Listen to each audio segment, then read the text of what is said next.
अस्सलाम वालेकुम। SM news के साथ मैं हूं मुक़द्दर रज़ा। SM न्यूज़ स्टूडियो में खुशामदीद। खबरों का सिलसिला बढ़ाते हुए हबशाम करते हैं चीचा वतनी से।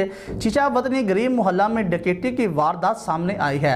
दो मुसल्लह डाकू रोज़ी खान नामी शख्स के घर में दाखिल हुए और असले के जोर पर 1.5 लाख रुपए छीन लिए। मुज़ाहमत पर डाकुओं की फायरिंग से एक नौजवान जख्मी हो गया। इसी हवाले से मजीद अपडेट कर रहे हैं ब्यूरो चीफ मुनीर अहमद सियाल। जी मुनीर अहमद, आगाह कीजिएगा इस हवाले से। जी बिल्कुल। चीचा वतनी गरीब मोहल्ला में डकैती की वारदात। दो मुसल्लह डाकू रोज़ी खान नामी शख्स के घर में दाखिल हुए, असले के जोर पर 1.5 लाख रुपए छीन लिया। मज़ाहमत पर डाकुओं की फायरिंग से एक नौजवान जख्मी। इस हवाले से अहले मोहल्ला का कहना था कि मगरिब के बाद दो डाकू रोज़ी नामी शख्स के घर में दाखिल हुए, असले के जोर पर 1.5 लाख रुपए नकदी छीन लिए। मज़ाहमत पर डाकुओं ने फायरिंग की, जिससे आदिल नामी नौजवान जख्मी भी हुआ। बहुत शुक्रिया मुनीर अहमद तफसीलात से आगाह करने के लिए। अब तक के लिए इतना ही। मजीद खबरों के लिए देखते रहिए SM न्यूज़।